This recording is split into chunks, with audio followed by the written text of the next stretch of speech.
साथ में आप जानते हैं कि 150वीं जयंती हमारा वंदे मातरम जो राष्ट्रीय गीत है वो होने वाला है यहाँ पर एक साथ सामूहिक गान वंदे मातरम का। सभी उन्हें बंगाल की खाड़ी में उठा करके फेंक देना चाहिए।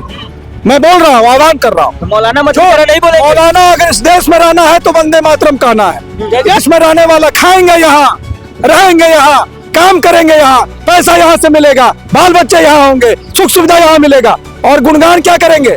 पाकिस्तान की जय। मौलाना मदनी हो या कोई मौलाना हो, अगर देश के कानून को आप नहीं मानते हो, अपने हाथ में लेते हो, तो आपके साथ वही सजा होनी चाहिए जो एक अपराधी के साथ होता है। ये जो वर्ल्ड रिकॉर्ड निर्माण हो रहा है, भारत माता, अखंड भारत माता जिसको हम कहते हैं कि अखंड भूभाग में जो भारत माता विराजमान थी, उसे बनाया जा रहा है और वेस्ट मटेरियल से बनाया जा रहा है। आपके नमस्कार, मैं हूं अर्पित कुमार और आप देख रहे हैं भूम भारत। इस वक्त पटना के ऐतिहासिक गांधी मैदान में मौजूद है और हमारे साथ जो है डॉक्टर अरिजीत शाश्वत जी है। और कल जानते कि अटल हमारे प्रोग्राम के जो है संयोजक है, और साथ ही बता दें कि पूर्व केंद्रीय मंत्री भारत सरकार के शिवनी चौबे जी जो है इसकी अध्यक्षता करा रहे हैं। और अटल जी के सरदे अटल जी के जो है मतलब एक दिन पहले जो आप लोग बहुत बड़ी लेवल पर प्रोग्राम कर रहे हैं, तो क्या कुछ होने वाला है, सारी जानकारी आप ही बताइए। देखिए, जैसा कि हम सब लोग जानते हैं कि अटल बिहारी वाजपेयी जो कि भारत रत्न भी हैं और हमारे पूर्व प्रधानमंत्री थे, हमारे बहुत प्यारे हैं, देश के वैसे नौनिहाल हैं जिन्होंने आर्थिक रूप से भी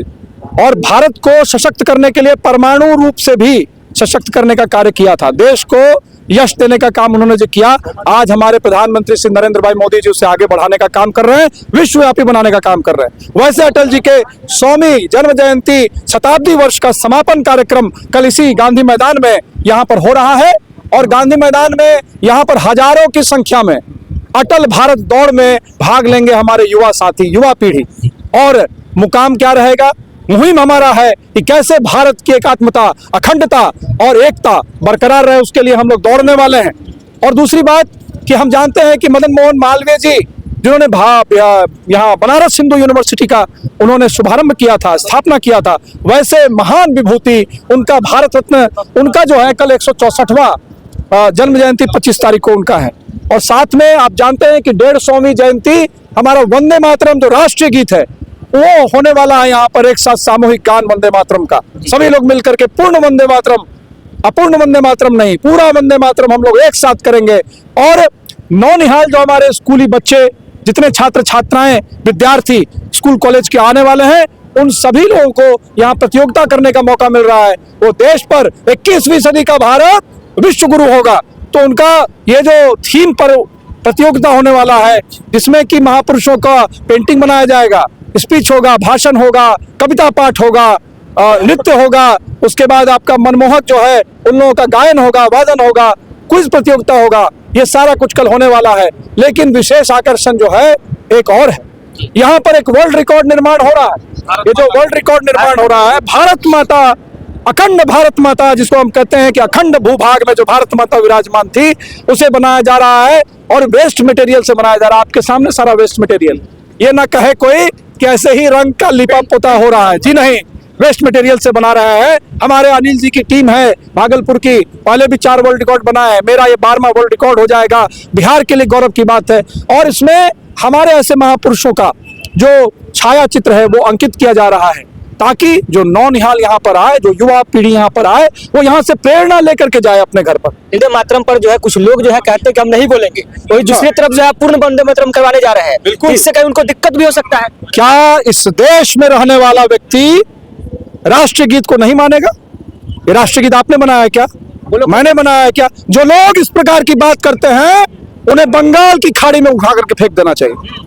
मैं बोल रहा हूँ, आह्वान कर रहा हूँ। तो मौलाना नहीं बोले। मौलाना अगर इस देश में रहना है तो वंदे मातरम कहना है। जिसको इस देश में रहना है उसको वंदे मातरम कहना पड़ेगा, और नहीं तो आपके लिए बंगाल की खाड़ी है, जाइए वहां पर, वहां जाइए। इस देश में रहने वाला खाएंगे यहाँ, रहेंगे यहाँ, काम करेंगे यहाँ, पैसा यहाँ से मिलेगा, बाल बच्चे यहाँ होंगे, सुख सुविधा यहाँ मिलेगा, और गुणगान क्या करेंगे? पाकिस्तान की जय, बांग्लादेश की जय, वंदे मातरम। जैसे सामला भारत माता का जो वंदे गान करने में पीछे हटेगा, उसे इस देश में रहने की कोई अनुमति नहीं होनी चाहिए, यही इस देश में होना चाहिए। और ये कॉन्स्टिट्यूशनल नहीं है क्या? ये कॉन्स्टिट्यूशन से बंधा हुआ नहीं है क्या?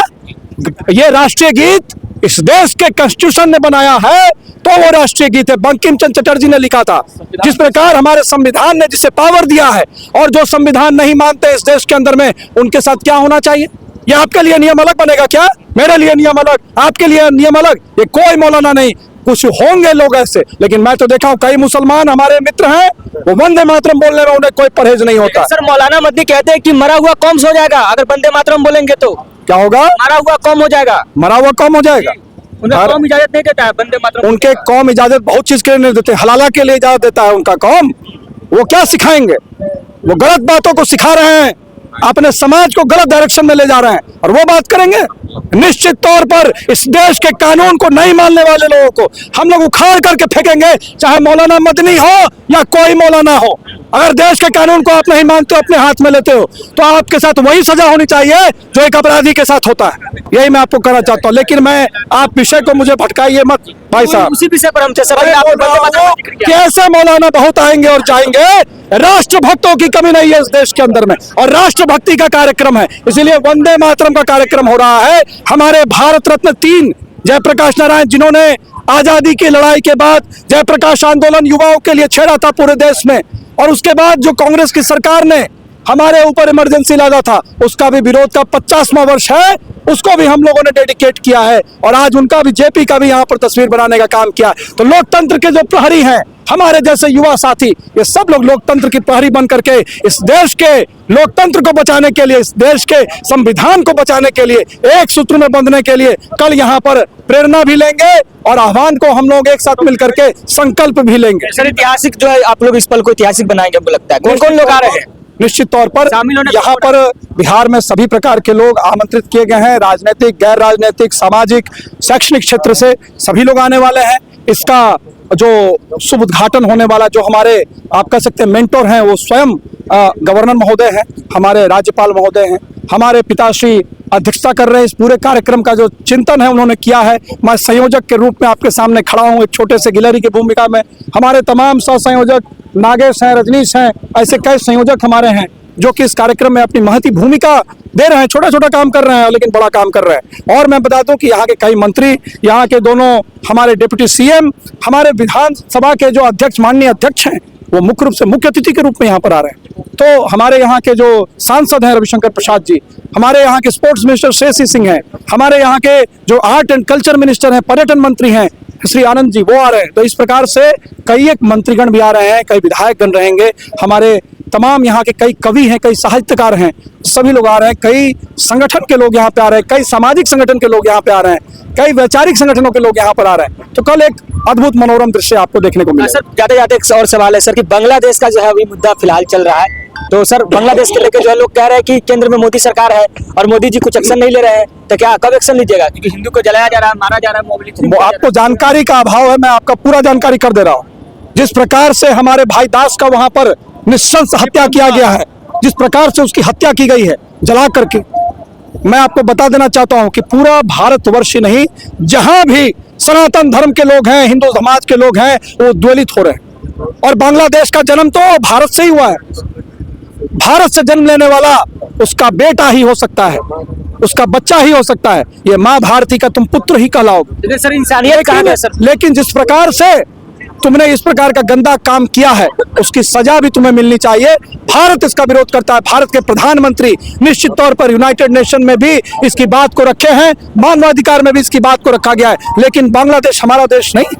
हम लोग यहाँ से प्रतिरोध कर सकते हैं, विरोध कर सकते हैं। जनता सड़कों पर आकर के विरोध कर रही है, हमारा जो कार्य है वो करेंगे। लेकिन वहां की सरकार से ये मांग करना चाहते हैं कि वहां के प्रधानमंत्री, राष्ट्रपति से, वहां के कोर्ट से इस प्रकार की जो निशंस हत्या हुई है, ऐसे लोगों को चिन्हित करके और उन्हें कड़ी से कड़ी सजा मिलनी चाहिए, ताकि वहां रह रहे अल्पमत में जो हिंदू समाज है, जो सनातन को मानने वाला समाज है, उसको भय का सामना नहीं करना पड़े। नहीं तो देश के अंदर भयावह स्थिति हो सकती है ऐसे करने पर। इसको रोकने का काम करना पड़ेगा। लेकिन इंसानियत की बात करने वाले जो लोग हैं, जो कहते हैं कि भारत में जब हो तो इंसानियत की पाठ पढ़ाते हैं, लेकिन बांग्लादेश पर वही लोग चुप है।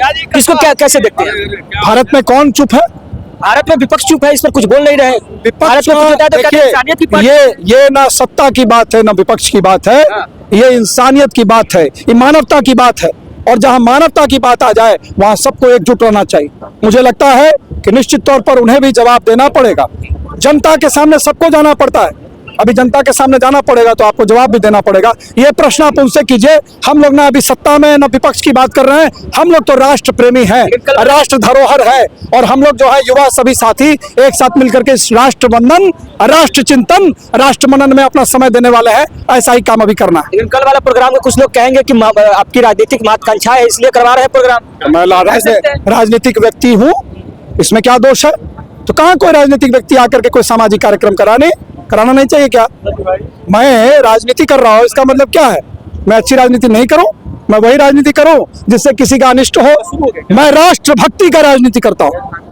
दल से ऊपर राष्ट्र और समाज का चिंतन पहले, राष्ट्र का चिंतन, फिर दल का चिंतन, फिर परिवार का चिंतन। बहुत बहुत धन्यवाद। देखिए अभी और बता दें कि कल पटना के गांधी मैदान में ऐतिहासिक होने वाला है, ऐसे में नागेश जी हैं, इनसे भी जानेंगे। भैया केसर क्या कहेंगे, कल जिस प्रकार से आप लोग जो है भव्य तरीके से प्रोग्राम करवाएंगे और वर्ल्ड रिकॉर्ड बनाने वाले, चूंकि यहाँ पर जिस प्रकार से जस्ट से जो है प्रतिमाएं बनाई। देखिए ये जो चीज आप अभी देख रहे हैं, भारत माता के ये वेस्ट मटेरियल से बना हुआ प्रतिमा आप देख रहे हैं, और ये जो प्रतिमा एक इतिहास रचने जा रहा है, और कल यहाँ गिनीज वर्ल्ड ऑफ रिकॉर्ड में ये चीज शामिल होने जा रहा है, क्योंकि ऑलरेडी अरिजीत भैया 11 वर्ल्ड रिकॉर्ड के ताज से सम्मानित है, और ये 12वां होगा। हाँ, क्योंकि ये हमेशा ऐसा कार्य करते रहते हैं। कल जो है पटना के ऐतिहासिक गांधी मैदान में कल बहुत कुछ जो है रिकॉर्ड टूटने वाली है, क्योंकि अटल हमारे जो है प्रोग्राम के जो है संयोजक अजीत शाश्वत जी थे, साथ ही उनके पिताजी पूर्व केंद्रीय मंत्री आसिफ चौबे जी जिसकी अध्यक्षता कर रहे हैं। और कल जो है इस प्रोग्राम में बता दें कि महामहिम राज्यपाल आरिफ मोहम्मद खान साहब जो है वो मौजूद रहने वाले। अब देखना ये होगा कि बिहार भर के लोग कितने लोग पहुंचते हैं और इस कार्यक्रम को कितने लोग जो है बहुत सफल बनाने पाते हैं। हालांकि बता दें कि सरदार अटल बिहारी वाजपेयी जी का जो है 100वीं शताब्दी जो है जयंती मनाया जा रहा है, ऐसे में देखना बहुत ही दिलचस्प होगा। बने रहिए हमारे साथ, बहुत बहुत धन्यवाद।